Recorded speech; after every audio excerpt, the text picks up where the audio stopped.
Je suis Anne Pioz, psychothérapeute, et je vous accompagne à retrouver une relation sereine et intuitive avec votre alimentation. La pleine conscience du pouvoir est un podcast qui vous accompagne à reprendre le pouvoir dans votre relation avec la nourriture, à sortir des injonctions de la culture des régimes et à ne plus vous sentir seul avec tout ça.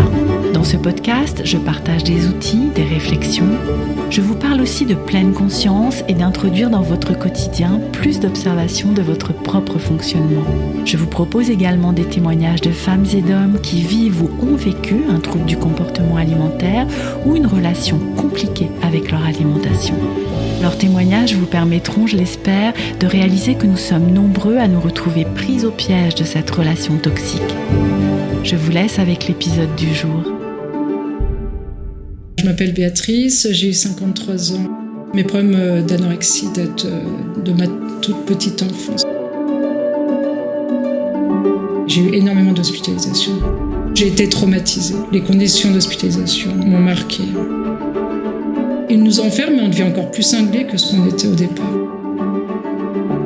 J'ai pris du poids, mais c'était contrainte et forcée. Mais dans ma tête, ça n'a rien changé du tout. Le fait d'être hospitalisée, c'était aussi une façon de ne pas me confronter au monde adulte. Quand c'est nous qui décidons, ça marche plus facilement en fait. Pendant 50 ans, j'ai végété. Et je renais de mes cendres. C'est une nouvelle vie qui commence. Il n'est pas du tout rancunier, mon corps. De toutes les difficultés que j'ai vécues, je veux en faire une force. Et cette force, c'est d'aider les autres. C'est difficile, mais qu'est-ce que c'est bien après ? Bienvenue dans l'épisode 117 du podcast La pleine conscience du pouvoir qui va vous proposer un nouveau témoignage. Vous allez aujourd'hui rencontrer Béatrice qui m'a contactée il y a quelques mois pour me proposer à son tour de partager son parcours avec les TCA et en particulier son expérience des hospitalisations qui ont débuté à la fin des années 80. Cela nous ramène des années en arrière avec la conscience aujourd'hui que les méthodes proposées à l'époque n'étaient pas des plus adaptées, c'est le moins qu'on puisse dire, vous allez l'entendre. Béatrice avait à cœur de partager les expériences difficiles, voire insupportables qu'elle a vécues au cours de ses nombreux séjours. Son récit peut être difficile à entendre, mais il était important pour elle d'y revenir pour dénoncer les maltraitances qu'elle a subies. Heureusement, Béatrice va bien mieux aujourd'hui et partage un message d'espoir. Elle nous parle de résilience, tant émotionnelle que corporelle, et à présent, elle a à cœur de développer la prévention des troubles des conduites alimentaires. Son témoignage en est une pierre. Je vous laisse à présent faire la connaissance de Béatrice. Bonjour Béatrice. Bonjour Anne. Je te remercie beaucoup de venir témoigner sur le podcast La pleine conscience du pouvoir. C'est très précieux, comme tu le sais, pour nous, de recevoir des témoignages comme le tien. Donc déjà, merci et bienvenue. Comment vas-tu, Béatrice ? Je vais bien, un peu stressée, mais bon, oui. J'avais le plaisir et l'envie de témoigner. Donc merci de m'inviter sur ton podcast. Encore une fois, merci à toi d'être venu proposer ton témoignage, puisque c'est toi qui m'as contactée il y a quelques semaines ou mois. Je ne sais plus, mais peu importe, pour venir vraiment avec un message de transmission autour de la prévention des troubles alimentaires. Alors, tu vas nous en parler tout au long de ton histoire. Mais voilà, si je me souviens bien, c'était vraiment ça qui venait te motiver, te porter, en fait, pour venir ici. Donc c'est chouette. Oui, je suis contente et merci encore. Avant qu'on commence, est-ce que tu voudrais bien te présenter de la façon qui te convient le mieux ? Je m'appelle Béatrice, j'ai eu 53 ans il y a une semaine, le 18 juin. Je suis secrétaire médicale dans une clinique à Grenoble. Au départ, j'avais fait un BTS touriste, donc j'aurais préféré travailler en agence de voyage, mais dû à mes problèmes de santé, j'ai pas pu faire ce que je voulais. Mais le travail me plaît et dû à mes problèmes, je suis en invalidité, donc je suis à mi-temps. Ok. Et là, déjà, tu commences à nous parler des répercussions qu'ont pu avoir les troubles alimentaires pour toi au niveau du travail, des choix d'orientation. Comment tu as envie qu'on parte là ? Est-ce qu'on remonte dans le passé ? D'où est-ce que tu as envie de partir ? En fait, mes problèmes d'anorexie datent de ma toute petite enfance, en fait. C'est un conflit mère-fille, en fait. J'ai accumulé de toute petite jusqu'à 18 ans des mauvais souvenirs et la soupape de la cocotte minute a explosé à 18 ans et donc j'ai voulu narguer ma mère entre guillemets en ne mangeant plus, mais tout m'est retombé dessus. C'est tout inconscient en fait. Oui, bien sûr, bah oui, tu n'étais pas en train de te dire « Oh, je vais l'embêter en ne mangeant plus », bien sûr. Et comme on en a discuté avec Camille Ringot, qui est médecin psychiatre dans l'épisode 114, qui est sorti au mois de juin, dans ces idées reçues tu sais, la jeune fille qui souffre d'anorexie, ce serait pour embêter sa famille ou pour qu'on s'occupe d'elle, etc., etc.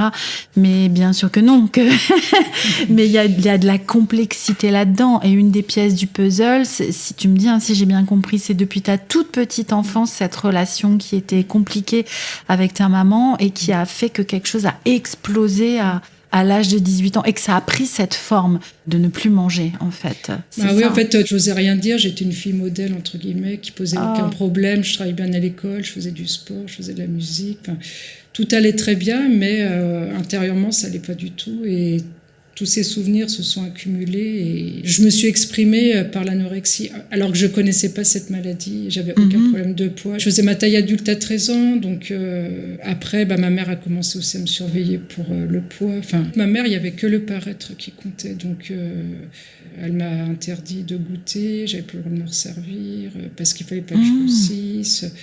Voilà. Mais oui, elle a été stricte sur ça, en fait. Les mauvais souvenirs datent de 2-3 ans, quand j'avais 2-3 ans, puis toute l'école primaire, le collège. Et après, au moment du lycée, mes parents pensaient que c'était le stress du bac qui faisait que je commençais à moins manger, mais en fait, c'était l'anorexie qui rentrait dans ma tête. Et oui, c'est là que ça commençait, en fait, et ça n'avait rien à voir avec le stress du bac. Ah, rien à voir. Non, rien à voir. Et ce diagnostic, il a été posé rapidement ou ça a été un peu une errance? Comment ça a été posé? Non, plutôt une errance, parce que pendant le bac, ils ne se sont pas inquiétés. Et puis c'est vrai qu'après, ma mère m'a emmené voir un psychiatre. Je ne voulais pas aller le voir, donc je n'étais pas du tout coopérante. Je ne répondais pas aux questions. Et puis après, j'ai passé le bac en juin et dès le mois de juillet, j'ai passé 2 mois à l'hôpital. Ma mère, en fait, elle a voulu un peu...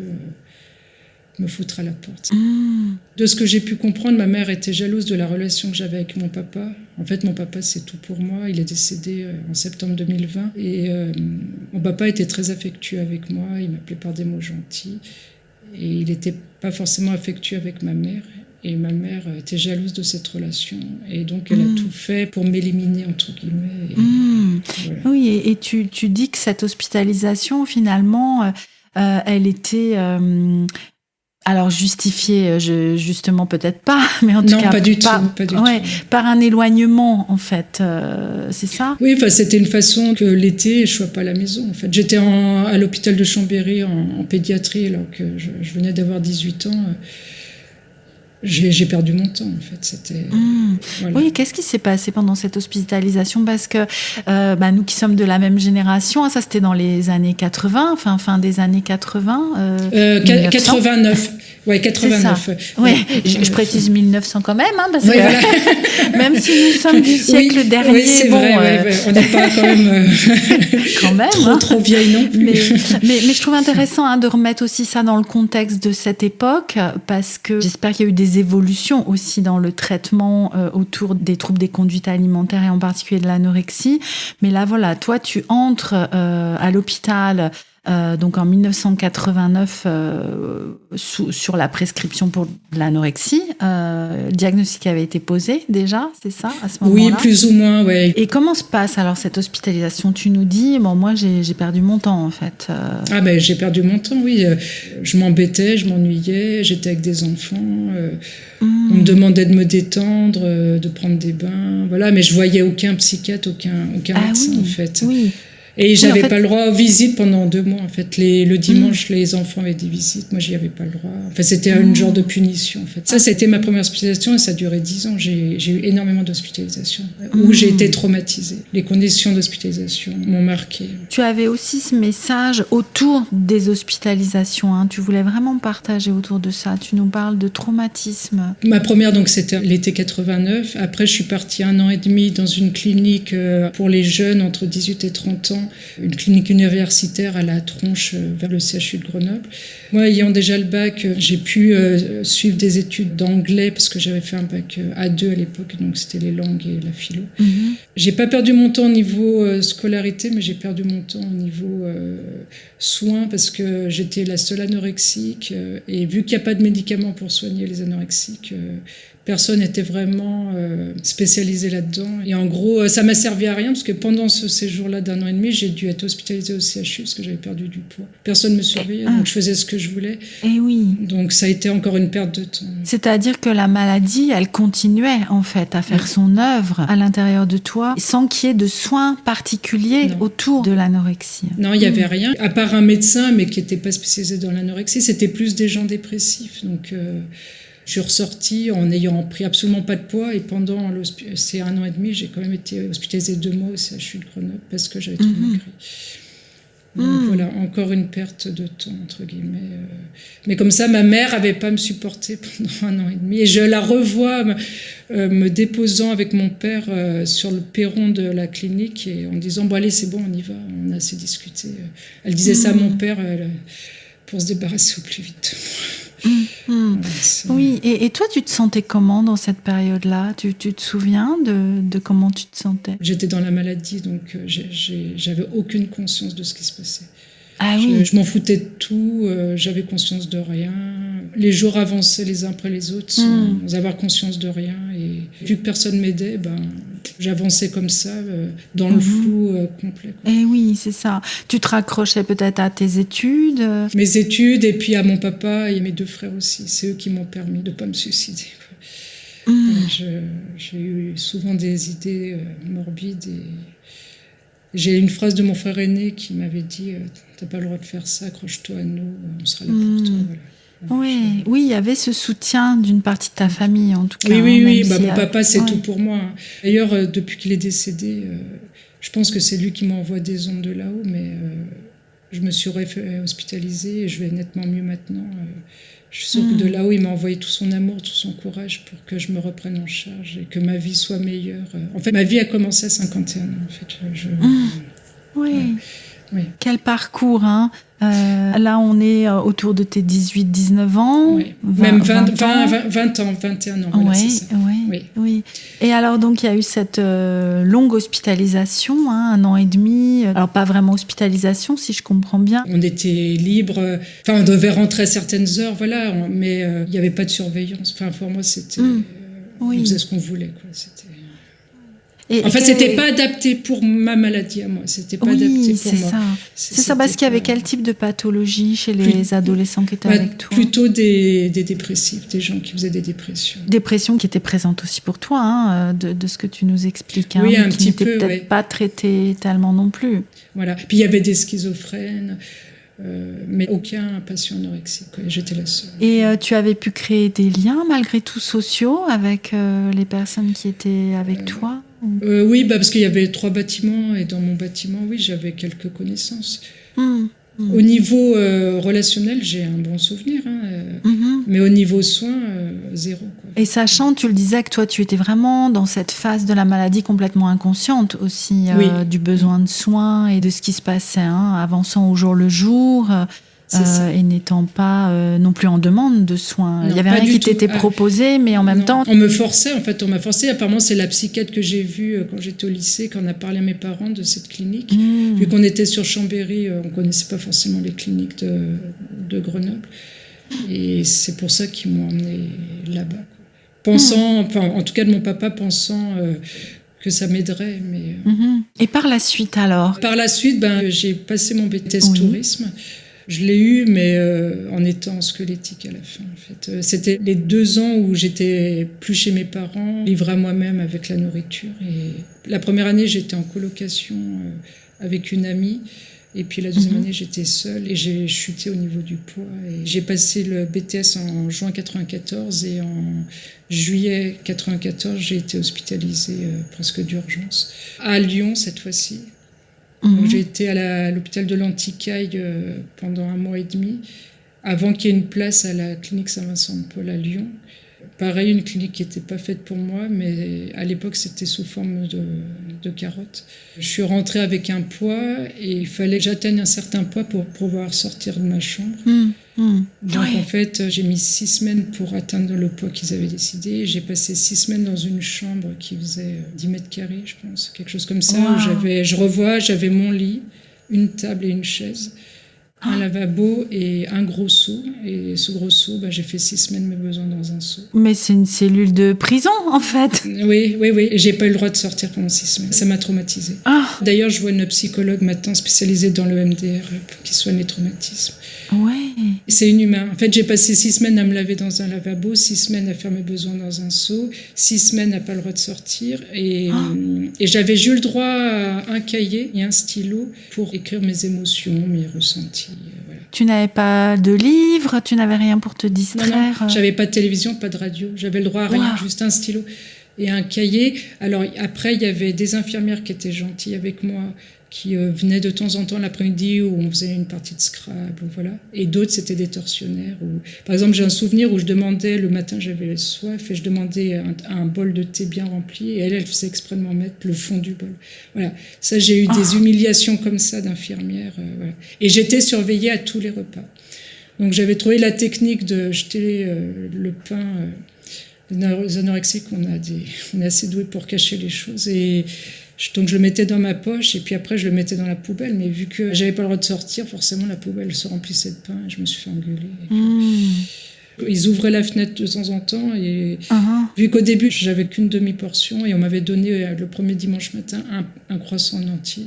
Je dis non, vous m'avez dit que c'est demi-portion donc c'est un demi-croissant. Ils m'ont dit non, c'est un croissant entier et j'ai pris le croissant, je l'ai jeté par la fenêtre de rage. Donc après les 6 semaines, tu as le droit de sortir. Donc moi après j'étais traumatisée parce que les toilettes étaient au fond du couloir. Donc je me suis dit si je vais au fond du couloir, je vais reperdre du poids. Donc je vais être réenfermée. Et en face de ma chambre, il y avait les douches. Et en fait, c'est pas très propre, mais j'allais faire pipi dans la douche. Et j'ai été prise une fois, je me suis fait engueuler. J'aurais dit, mais si je vais au fond du couloir, je vais reperdre du poids et vous allez me réenfermer. Et en fait, ils nous enferment, mais on devient encore plus cinglés que ce qu'on était au départ. Mais c'est fou. Donc, et après, ça a été des systèmes de carottes. Je suis restée 9 mois à l'hôpital. Donc après, tu as le droit à un courrier. Après, tu as le droit à une demi-heure de marche dans le parc. Après, à 1 heure. Et puis à la fin, tu as le droit à une visite. Mais c'est dingue. Rappelle-nous, c'était en quelle année, ça ? 94-95. Ouais, je suis restée l'équivalent d'une grossesse, 9 mois. Oui. Et 6 semaines, et j'ai pas commis de crime, j'ai pas violé, j'ai pas assassiné. Et c'est pire que dans une prison, parce que t'as pas le droit de sortir. Et tu fais des besoins dans un seau, quand même. Voilà, l'humiliation totale. Voilà. Et ça a été dénoncé. Après, j'avais rencontré une interne qui faisait une thèse sur les troubles du comportement alimentaire. Et je pense que d'autres internes ont dénoncé ces conditions barbares. Je pense que c'est pour ça que les conditions maintenant sont plus les mêmes. Enfin, il serait temps, j'espère en tout cas, parce que c'est incroyable. Tu vois, j'avais jamais entendu un récit comme le tien aussi terrible en fait, de punition, enfin, mais c'est même au-delà de la punition, quoi. Ah oui, on est anorexique, on l'a pas demandé, mais et vu qu'il n'y a pas de médicaments, ils nous punissent comme ils peuvent. Oui, et on est bien d'accord que ça n'a pas fonctionné. Enfin, c'est impossible que ça fonctionne. De toute façon, j'ai pris du poids, mais c'était contrainte et forcée. Mais dans ma tête, ça n'a rien changé du tout. Mais non, c'est ça. C'est le soin. Hein. On en parlait aussi avec Camille Ringot. La guérison de cette maladie qu'est l'anorexie ne passe pas que par le poids, en fait.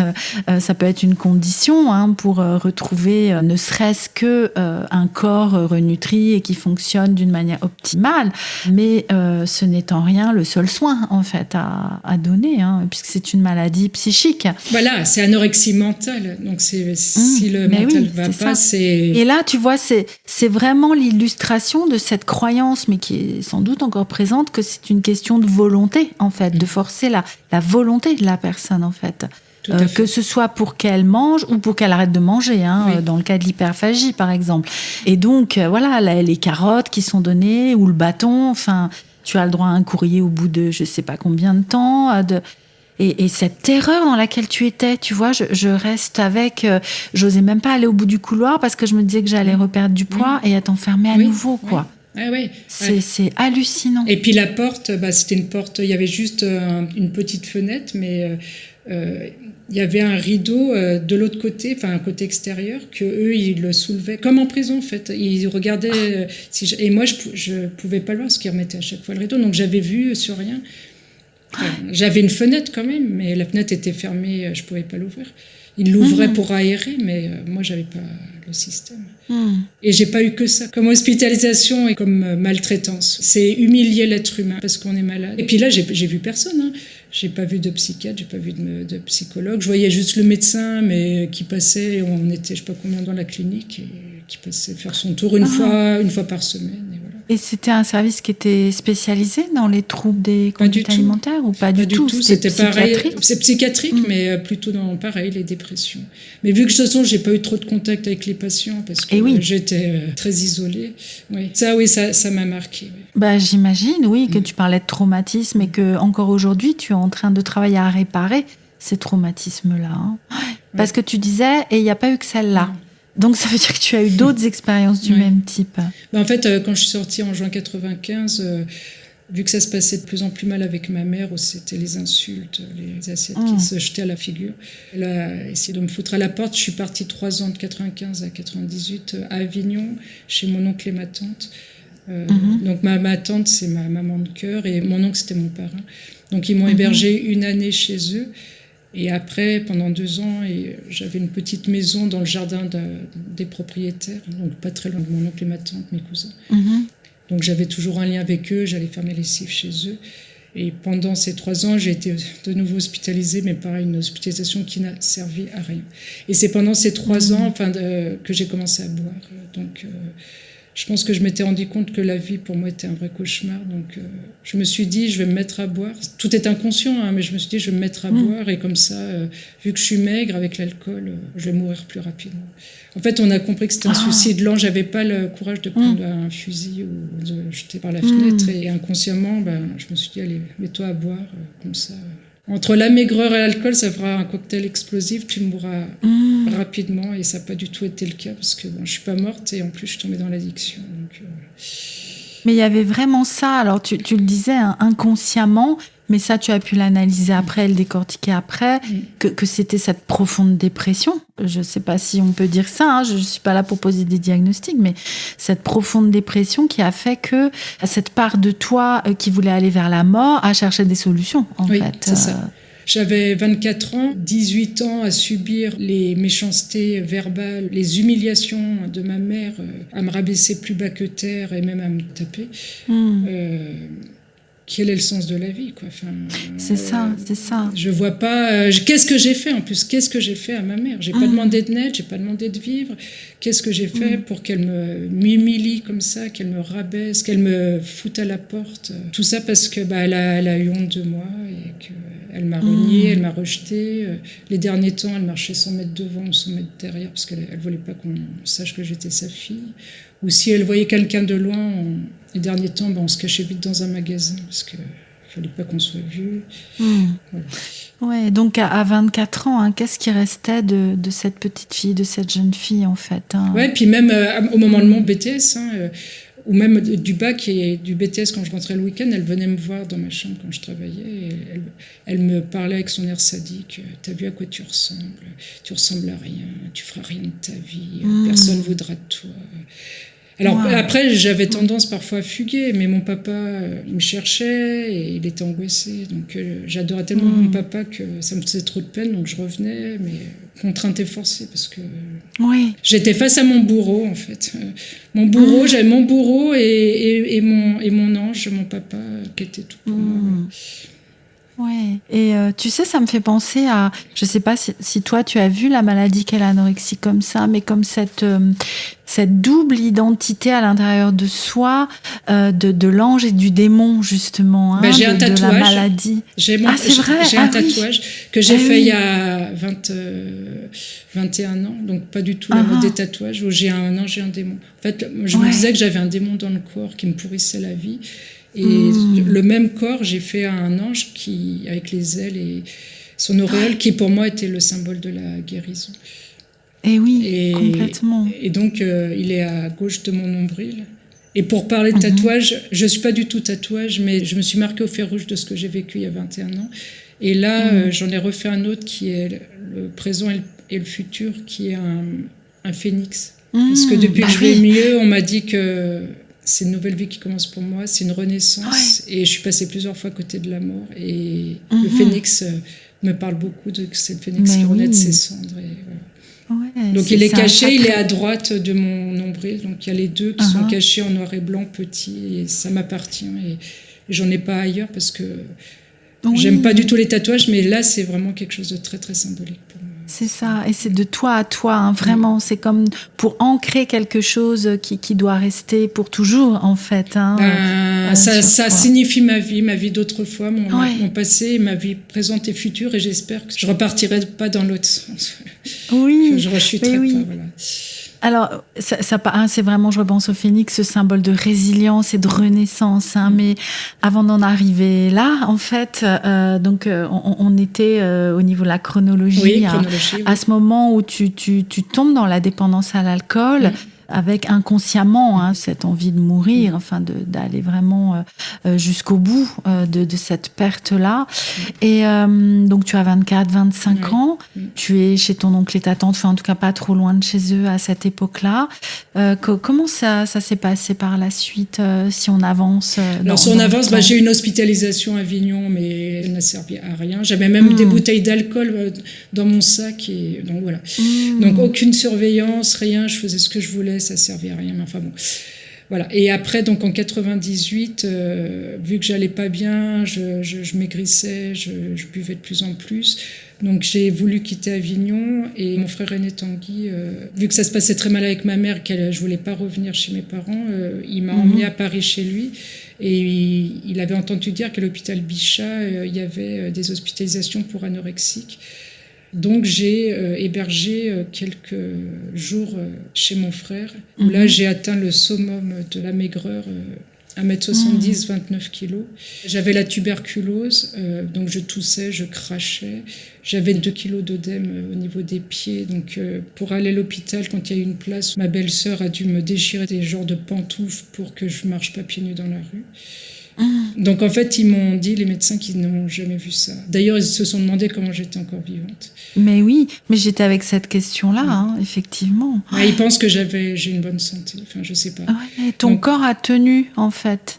Ton corps a tenu le coup. Et Dieu sait que je voulais mourir. Et je disais à mon frère que je voulais pas être hospitalisée, et les médecins disaient que si j'étais pas hospitalisée, c'était non-assistance à personne en danger.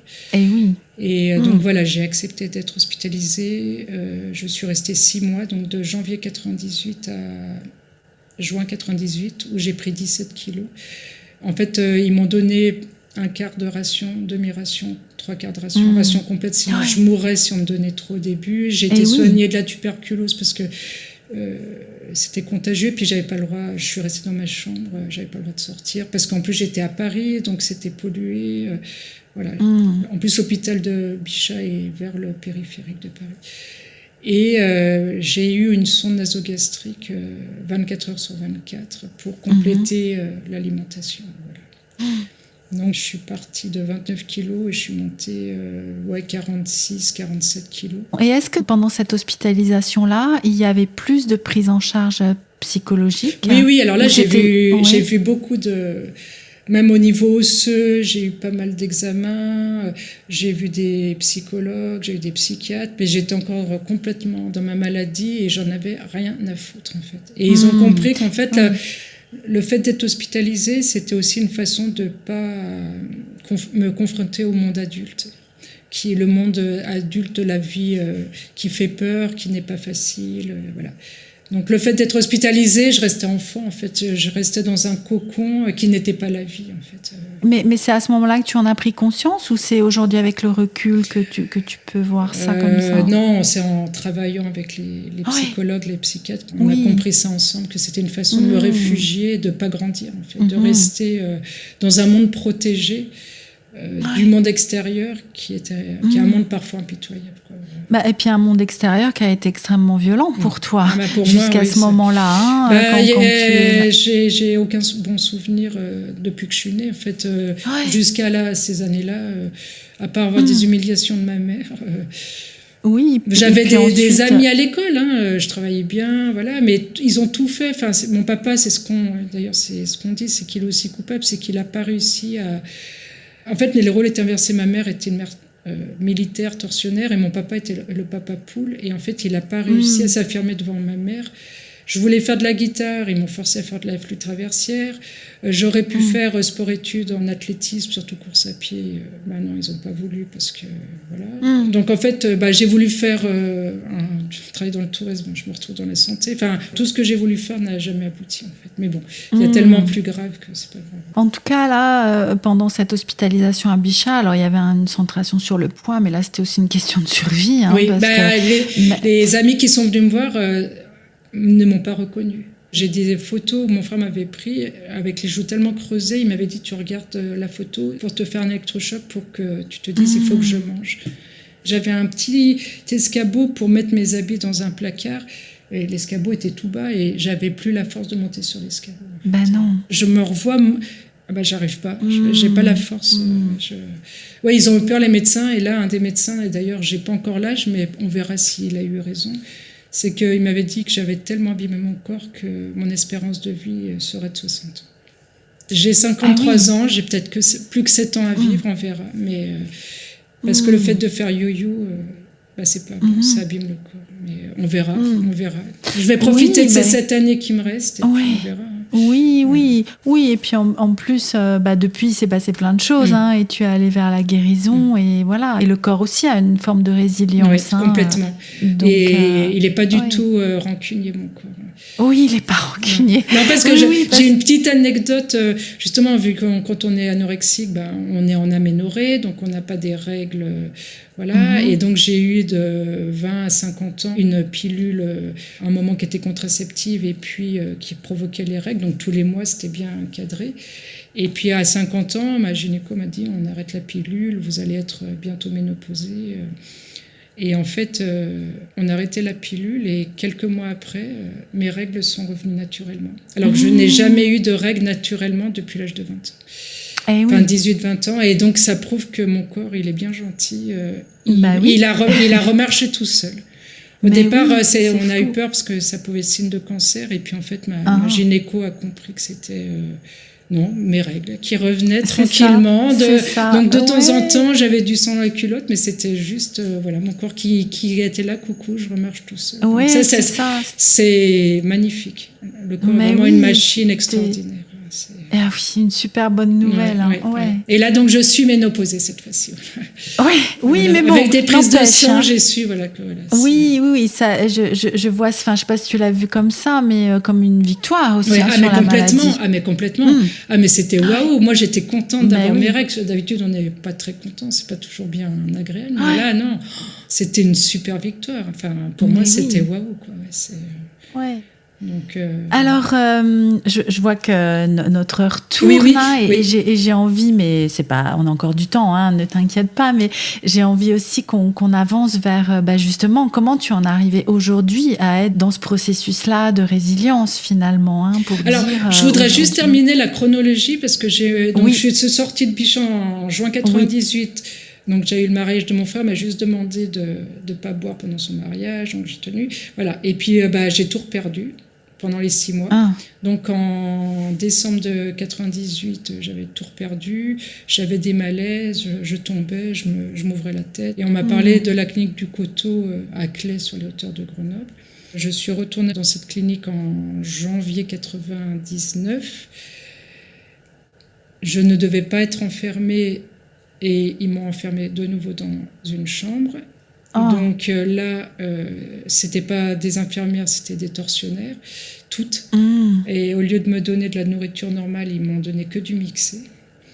Uniquement pour comme un bébé. Comme pour m'humilier, Et en fait, en plus, parce que soi-disant que les anorexiques se font vomir, ce qui n'était absolument pas mon cas. Moi, c'était le sport pour aller digérer, pour plus avoir mal au ventre, je allais courir.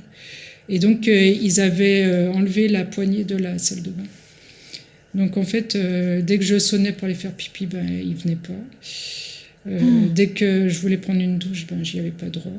De temps en temps, quand ils venaient faire le ménage dans ma chambre, je me penchais pour voir un peu de la vie dans le couloir et je me suis pris une fois une grande claque dans le front pour me dire tu rentres dans ta chambre, t'as pas le droit de sortir. Voilà. Wow. Donc ça a été très très très difficile. Donc pendant 1 mois et demi j'ai été enfermée. J'ai eu qu'un médecin qui était venu de garde et qui m'a pris sous son aile, qui m'a dit venez avec moi, on va faire croire que vous êtes mon interne. Voilà, je le suivais, voilà. Et il m'a ramené après, il me dit je reviendrai vous voir en fin de journée. Et puis 19h personne, 20h personne. Je dis de toute façon il a dû oublier. Puis à 21h toc toc toc. Non, c'était lui qui venait me dire au revoir. On avait bien sympathisé parce qu'on faisait tous les deux la collection des cartes téléphoniques. Et ça a été le seul être humain qui m'a soutenu pendant 1 mois et demi. Voilà. Ouais, le seul être humain tout court. Ouais, voilà, c'est ça. Ouais. Voilà. Les autres, elles auraient dû travailler dans une prison. Ça aurait été mieux. Voilà. Et en fait, j'ai dû sortir de l'hôpital parce que j'ai fait une encéphalite. Donc, ce qui est assez grave, c'est un peu ce qu'ont expliqué les cellules du cerveau qui meurent et qui ne se régénèrent pas. Donc, ils m'ont envoyé en urgence aux urgences du CHU. Et là, ils m'ont mis dans un service et j'ai fait un peu de la boulimie. Donc, je piquais de la nourriture dans les chambres des patients ou sur les chariots des petits déjeuners. Et donc, je me suis fait engueuler et au lieu de m'expliquer, maîtresse, ce que tu fais, c'est pas bien. Et ils m'ont attaché sur mon lit, ils m'ont entravé. Donc, j'ai eu... oui. Donc, c'était la punition. Je suis restée 1 semaine là. Et puis après, ils m'ont foutu à l'hôpital de Saint-Égrève, qui est à tout côté de Grenoble, hôpital psychiatrique. Et là, je suis restée mi-février jusqu'en octobre à l'hôpital, où là, j'ai de nouveau été entravée parce que j'ai eu de nouveau une petite crise de boulimie. Et on était dans le parc avec une infirmière parce que je n'avais pas le droit de sortir seule. Et je revois la scène où il y avait quelqu'un qui avait un papier d'aluminium, c'était une quiche. Et dans ma furie, je me suis un peu... Je suis allée lui prendre sa quiche. Donc c'est vrai que c'était absolument pas poli, mais j'étais pas moi-même. Et en fait, au lieu de m'expliquer, d'en discuter, ils m'ont mis dans une chambre d'isolement. Et de nouveau, ils m'ont entravée. Mais là où justement ton corps, reprenait ses droits, enfin je sais pas comment dire, comme si il y avait cette faim qui devait être incommensurable en fait, qui te poussait à avoir des actions, alors qui certes étaient maladroites, mais qui auraient même dû être encouragées. Enfin, tu vois. Oui, c'est ça, exactement. Dans ma crise de boulimie, j'en ai fait 2. Une juste avant, pendant mon hospitalisation, là, je sais plus, peut-être en avril ou mai. En 1 semaine, j'avais pris 4 kilos. Et en fait, j'étais la pestiférée, ils me mettaient les patients tous ensemble, et moi, j'étais complètement à l'opposé de la salle, toute seule. Voilà, l'humiliation incroyable. Mais comment tu es sortie de tout ça, Béatrice? Parce que là, on est 99. Voilà, ça a été ma dernière hospitalisation. Voilà, ma première 89 et la dernière en 99. Et je suis sortie en octobre 99. Et ce qui m'a aidée, j'avais le médecin de l'hôpital me voyait tous les 15 jours. Et en fait... pour pas maigrir, j'allais la veille au restaurant avec mon papa et ensuite je me retenais de tous mes besoins jusqu'au rendez-vous du mercredi matin. Et une fois, ils se sont rendus compte que mon ventre était énorme, bien ballonné. Et en fait, ils se sont rendus compte que je me retenais de faire pipi, je me retenais d'aller à la selle. C'était insupportable. Et je me suis fait engueuler. Après, je suis partie en cours. Enfin bon, ils m'ont rattrapée avec l'ambulance. Enfin bon, ça a été l'horreur. Mais ce qui m'a aidée, c'est le travail. Pendant toutes ces hospitalisations, chaque fois que je sortais, je faisais des petits boulots. À Avignon, j'ai travaillé 6 mois à l'abbaye de Sénanque, à côté de Gordes. J'ai travaillé à la DDTE à Chambéry quand j'ai pu. J'ai fait des petits boulots. Et fin 99, j'ai eu un entretien en tant que secrétaire administrative dans la clinique où je travaille actuellement. Et j'ai été retenue. Donc j'ai eu à l'époque un CE, c'est un contrat aidé par l'État qui s'est transformé en CDI en 2000. Et c'est ça qui m'a sauvée, c'est le travail en fait. Ça m'a permis de me stabiliser, d'avoir plus confiance en moi. Et après, donc, au bout de 4 ans, j'ai fait une formation pour être secrétaire médicale par correspondance. Et donc, depuis 2004, je suis secrétaire médicale. C'est ça. Là, enfin, je ne sais pas si c'est juste de le dire comme ça, mais tu avais un but, une motivation à te reconstruire finalement, à avancer. d'aller travailler, de créer des liens avec des collègues, et puis secrétariat médical, de voir du monde, des patients. Tu devenais utile. Mais complètement. Tu parlais. Eh oui, c'est ça. Et puis je voyais un peu un sens à la vie. Il fallait que je me lève pour assumer le travail, mais correctement, avoir un lien social avec les médecins, avec les secrétaires, voilà. Donc j'avais un but dans la vie. Avant, j'avais pas de but parce que j'allais qu'à l'hôpital. Et avec des humiliations, voilà. Donc là, c'est ça, c'est le travail, le travail qui m'a aidé à m'en sortir, en fait. Et au niveau des soins, alors, comment tu as pu sortir de tout ça? J'ai eu un peu un déclic à un moment en me disant il faudrait que je vois quelqu'un pour essayer d'aller mieux. Et c'est moi qui, la première fois, a accepté d'avoir une aide, en fait. Parce que toutes les hospitalisations, on me forçait. Et c'est à partir de là où j'ai commencé à avoir des soins, mais de ma propre volonté. Et quand c'est nous qui décidons, ça marche plus facilement, en fait. Ouais. Donc, et oui, là tu devenais actrice en fait de ton processus de guérison. Tout à fait. Ouais. Donc après, j'ai été pas mal suivie.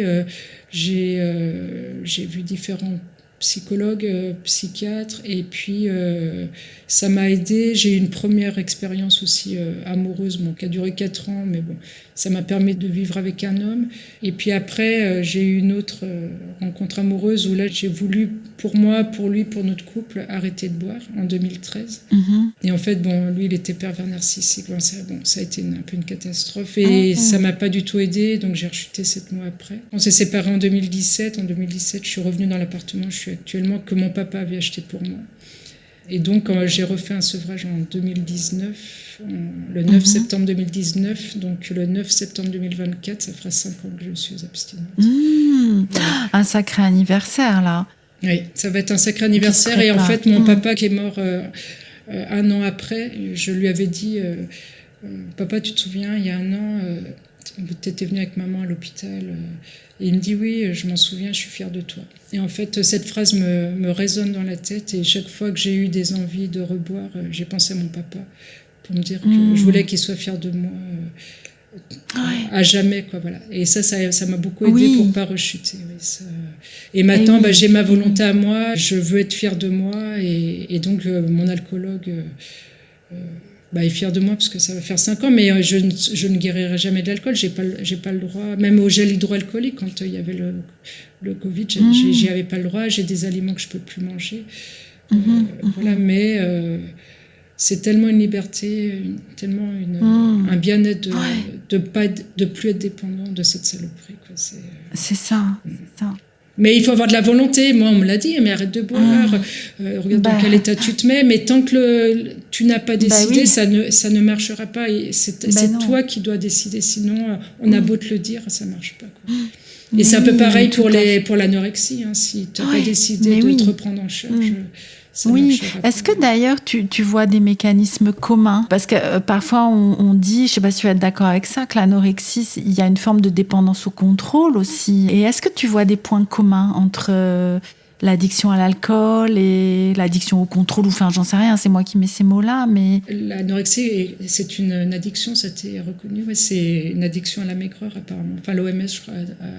Mais en fait, c'est une façon, toutes les deux, de se faire du mal, de vouloir mourir, en fait, parce que on mange plus, on est, voilà, et puis l'alcoolisme, on se détruit. Et puis moi, là, par chance, j'ai fait un fibroscan parce que j'avais un peu des problèmes de foie et je me suis arrêtée juste à temps. Voilà, j'ai pas de cirrhose, j'ai pas de cancer du foie, le foie est redevenu, j'ai de la chance que ce soit un organe réversible. J'ai plus un foie gras, il a repris une taille normale et mes taux sont normaux, tout ce qui est gamma-GT. Voilà. Oui, donc j'ai beaucoup de chance. Ouais. Et en fait, quand mon papa est décédé, c'est un mal pour un bien, mais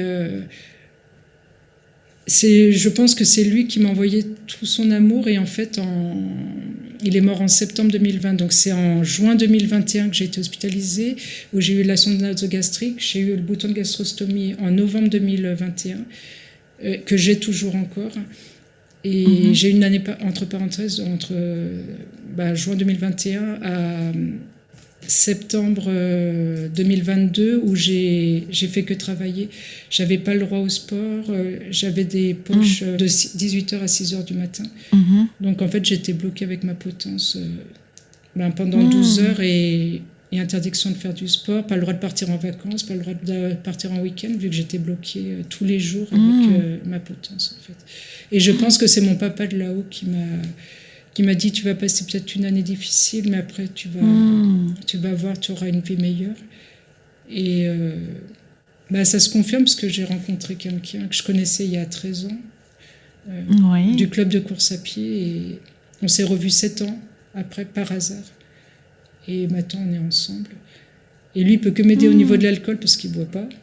Donc, ça peut que m'aider. Et là, c'est vraiment un vrai amour, un amour pur, un amour. Voilà.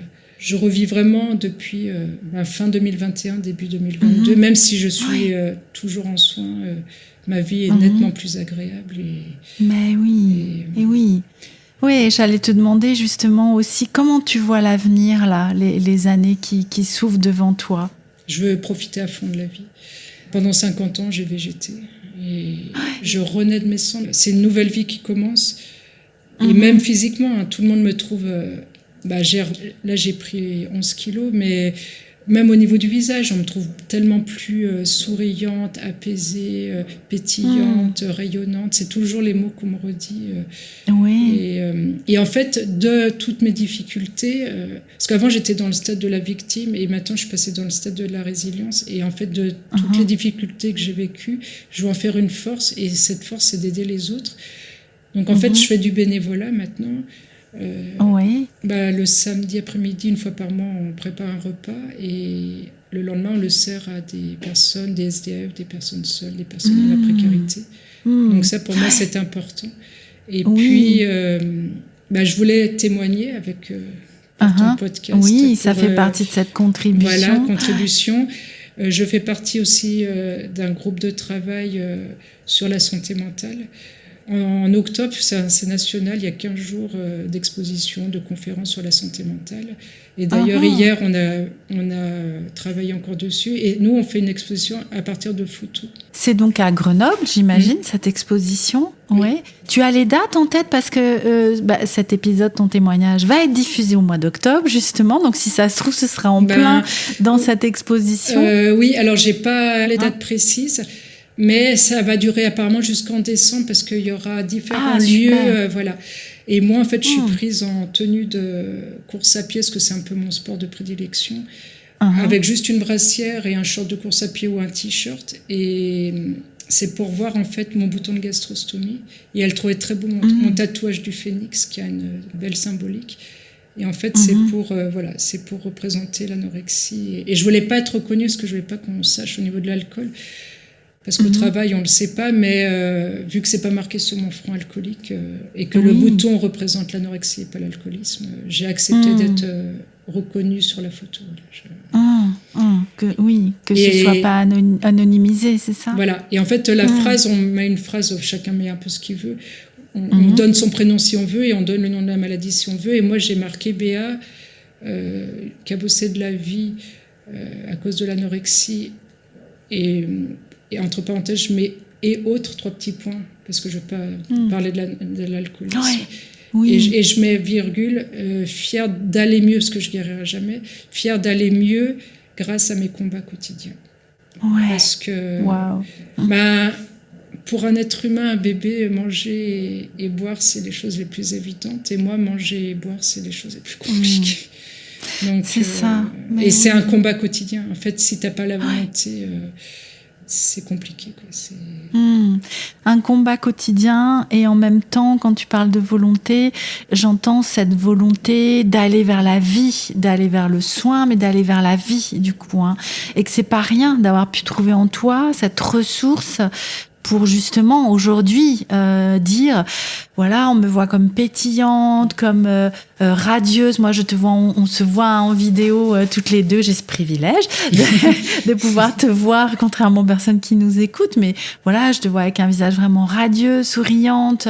Et quelle résilience, Je reste vraiment avec ce parcours que tu nous as partagé et là où tu en es aujourd'hui. Et je trouve que même si ça a été un sacré combat, il y a quelque chose autour de l'espoir aussi. Enfin, je sais pas ce que tu en penses. En fait, ce qui me touche beaucoup, c'est aussi mon médecin du CHU qui me suit au niveau des poches. Donc maintenant, j'ai plus de poches. Le bouton, on devait peut-être l'enlever vendredi, mais vu qu'au travail, j'ai quelques petites tensions, on préfère et normalement, le 5 septembre, alors on m'enlèvera normalement le bouton de gastrostomie et le 9, c'est 5 ans d'abstinence. Donc là, j'aurai un bel anniversaire en septembre. Wow. Enfin, 2 beaux anniversaires. Oui.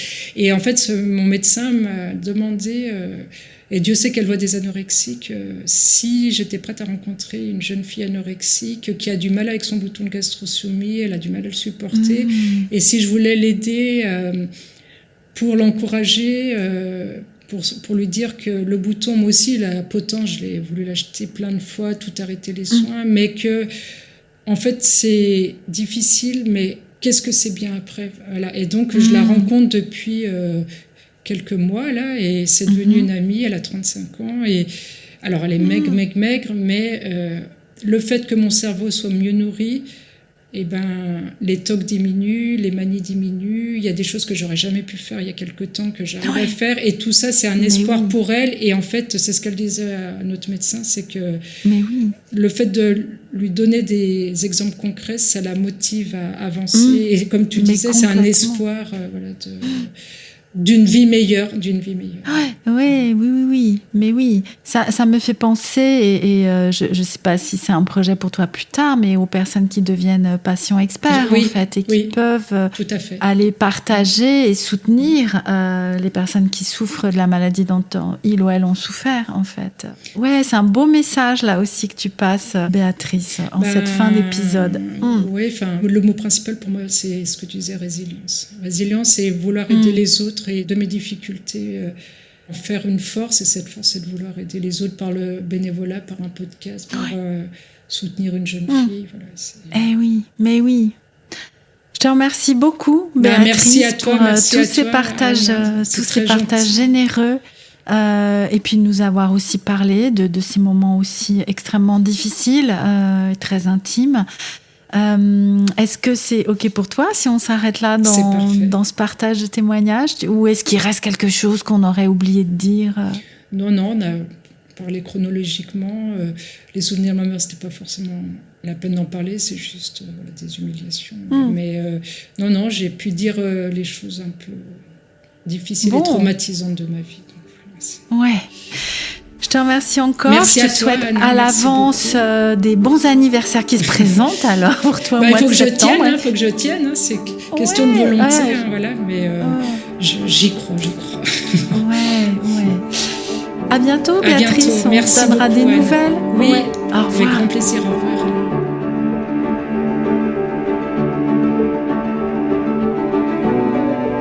Merci d'avoir écouté le témoignage de Béatrice. N'hésitez pas à le partager autour de vous et à venir nous dire comment vous l'avez reçu. Si vous souhaitez contacter Béatrice pour échanger avec elle, son mail se trouve avec son accord dans la description de l'épisode.